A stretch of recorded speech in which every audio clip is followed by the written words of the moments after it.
I wanted to have a chance to talk to you because we had the resilience budget yesterday. It was a very major package. I wanted to give you my take on the situation and why we did this and what lies ahead. We are in a very grave situation, health-wise with the COVID pandemic, economy-wise with the impact on economies all around the world and on Singapore, and also, therefore, in terms of the cohesion of the society, the confidence, the response which is necessary, it's absolutely crucial for us to hold together, to respond effectively to the immediate challenge, and so also to give people confidence that we can cope with this, we have the resources, we know what we are doing, we're ready for what lies ahead. And what lies ahead is very uncertain, many possibilities which are very worrying. We have to be prepared for them, and we must be ready. If it comes, we're able to respond to them. And that's why yesterday, PM Hsien made the resilience budget, which had 40-something billion dollars, $47 billion, and a $17 billion draw on the reserves with the President's approval. It's unprecedented, but in this situation, it's absolutely necessary. So on the health side, the COVID virus, my analogy is the tide has not turned. We've been fighting, the tide is still coming in. What has changed is that we have put up our dikes, we've held the water out. But the dike leaks. You get bits coming in, people coming home, the virus cuts into Singapore.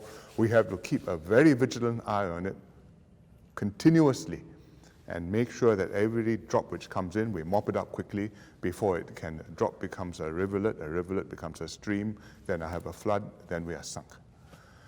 Why do I say this? Because you can see what's happening around the world.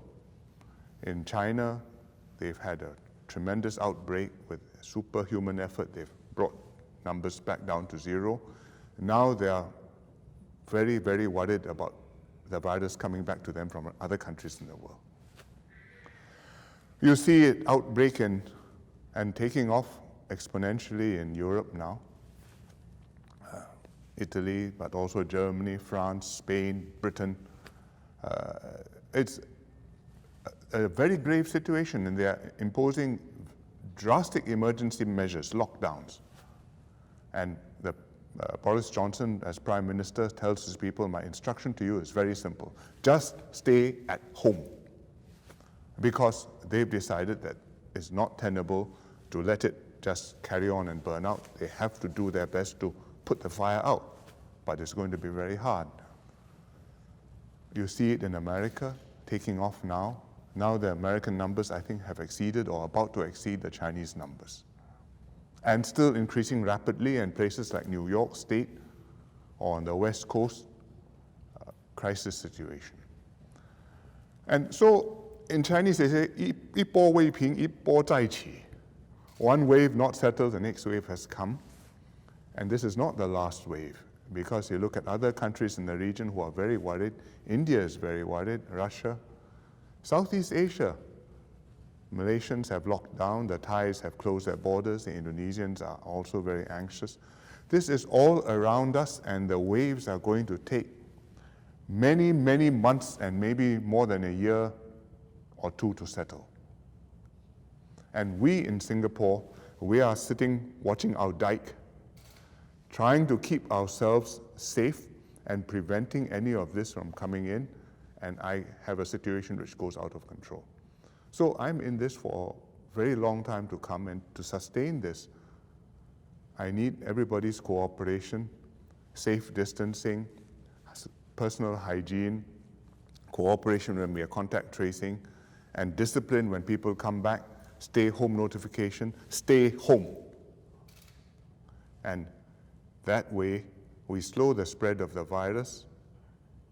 If you have a spot pop up, we have a good chance to mop it up before it gets out of control, and then we have a public health disaster.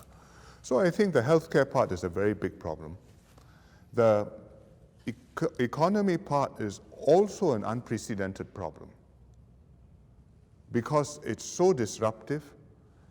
Production has stopped in the countries which are locked down, so our supplies can't come in. I went to my market last weekend on Tegi and chatted with the tropical fish shop who's been there donkey's years. And she says she has a problem. She can't get her supplies. Supplies come from Malaysia, and Malaysia is locked down. Tropical fish, not an essential item. How does she get her business going? That's just a small example.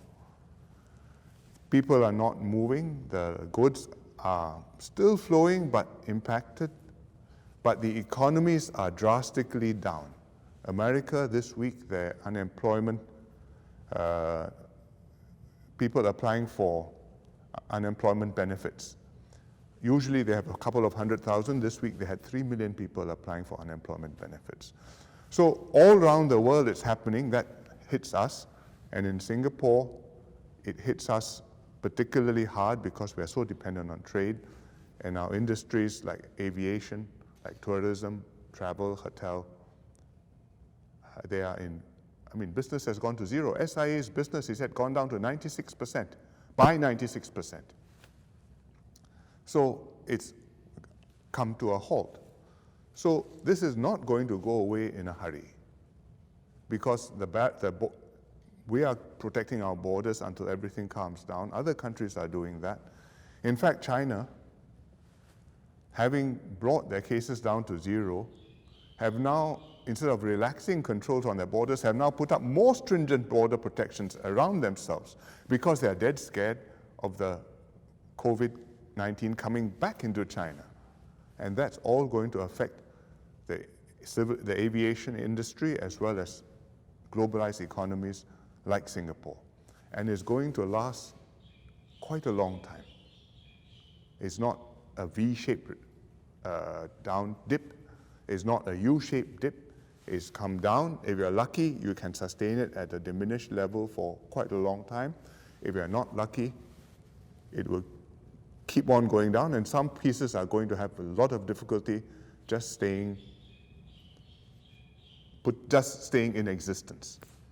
So the economic challenge is very grave, and therefore in this situation we must be quite clear, people must be quite clear that we are doing all we can to help them to stabilize the economy, to preserve jobs, to help companies stay in business, reduce their costs, to help the key industries which are drastically hit, like aviation, to stay able to continue in a sort of semi-suspended animation, but able to come back to life when the opportunities come. And whatever it takes to do that, we will do that. And that's how we came up with a package yesterday, very drastic wage support scheme, help for the self-employed, the gig economy, help for the companies, help for the households. In fact, we tripled the household package, support and assistance package. But we want to see people through this. And we're under no illusions that this is the end of the story because nobody can tell what lies ahead. In February, when we made the budget, we knew it would not be the last word, but we thought that it would buy us a few months, and then we would have some time to assess the situation, and we would be down the road, we will do more and put together the next package, and then see us through the next stage. But we did not expect within 1 month the picture was totally changed. The health picture was totally changed. The economic picture was totally changed. And therefore the policy response, the action from the Singapore government had to be totally changed. And so within 1 month we have a supplementary budget which for these pieces 4, 5, 6 times bigger than the original February budget. But it's necessary, and we have the dry powder. If we need to do more, when we need to do more, we will do that down the road.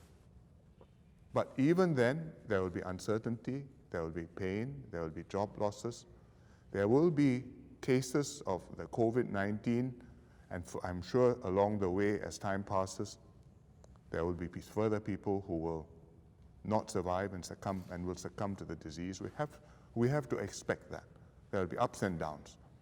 And therefore, it's critical that we go into this eyes open, strong leadership, good government, united and determined to see this through.